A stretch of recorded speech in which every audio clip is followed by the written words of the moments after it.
Hello and welcome to the look ahead for Tuesday, the 4th of June with me, Fiona Cincotta, Senior Market Analyst at City Index.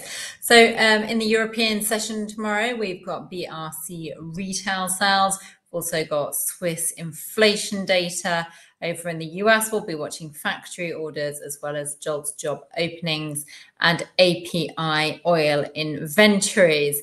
And we're just going to actually start off with oil. As I said, we do have the inventory data out tomorrow. We obviously had the OPEC meeting over the weekend, where OPEC actually agreed to extend 3.66 million barrels per day of oil output cuts till the end of 2025, and to start phasing down the 2.2 million barrels per day of voluntary cuts as from October through to September 2025.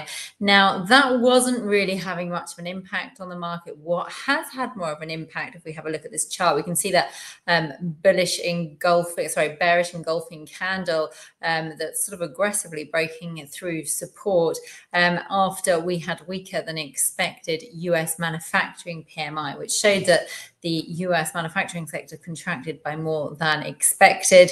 That bad news more than offset the good news from China that the PMI data for the manufacturing sector there was actually stronger than expected. So it's just really raised concerns over the demand look at a time when we've also got OPEC saying that going to start phasing down the voluntary aspect of their oil output cuts later this year. So all in all, this is quite a bearish picture for oil.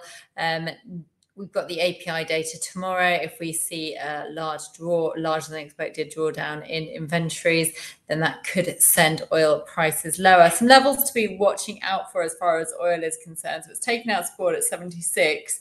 It's just testing now. I mean, it's on its way towards the $75 the barrel level. The round number below that, there's not really too much in the way of support up until 72.25, which is that February low. On the upside, buyers are going to look to retake 76.10 in order to get towards the 100 SMA, which is up there at $77 a barrel, but that still looks like quite a way to go. So as far as other things to be watching tomorrow, as I said, we've got the BRC inventory data, retail sales data out overnight. They're expected to show a recovery in sales, up 1.2%. That was after slumping 4.4% yesterday in the previous month. So here we've got pound US dollar. Now, actually, I mean, UK, we had UK manufacturing data out today. UK data has been a little bit on the quiet side over the past week or so. Hasn't been too much going on. Data today was the secondary reading for manufacturing PMI. So, again, not a massive revision. So we didn't really see much movement on the back of that. Instead, it's the dollar, which is probably doing more of the driving recently. But as we can see, the pound US dollar, it's recovered off that 127 low. We see a lot of long lower wicks on those recent candles, which suggests that there wasn't much selling demand at those lower levels. And we've seen the price recorrect higher. As far as levels on the upside to be watching, buyers are going to be looking, supported by the RSI above 50 to break above 128, which was the May high above there. Then we'll be looking at around 128.90, which is the March high or 2024 high. On the downside, if we do get some weak data from the UK retail sales, the BRC retail sales could see a retest of that 127, but it's holding quite firmly at the moment. Below there, watch out for the 126.50, which is the 100 SMA. And then just finally looking here, this is the US dollar index. So as I said, we've got data tomorrow. This week is a really big week as far as US data is concerned. I mean, we didn't really see too much price action last week. The US dollar held pretty steady across the week. and despite having that core PCE reading on Friday. Now, the core PCE, that's showed us that sort of inflation remains sticky, but we are seeing consumers starting to rein in their spending.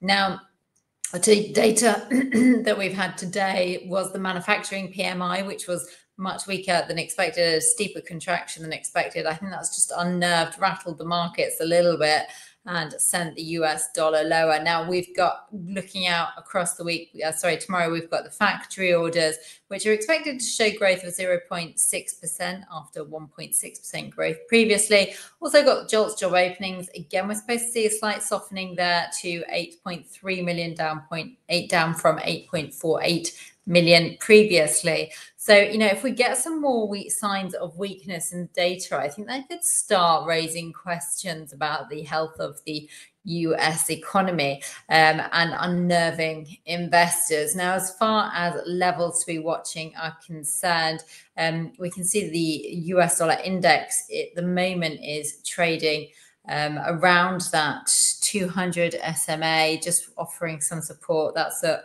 104.40. If we get a break below that level, watch out for 104, which is the May low, and below there 103.25. On the upside, if we find that support holds at the 200 SMA at 104.38, then 108.440, then watch out on the upside for 105. That's the peak that we saw last week and the week before. A rise above that level is needed in order to create a higher high, and it's going to take some impressive data to get the numbers back over that level. I hope you like what you've watched. If you do, then please do give this video a like. And if you would like to receive more videos like this, then please do subscribe.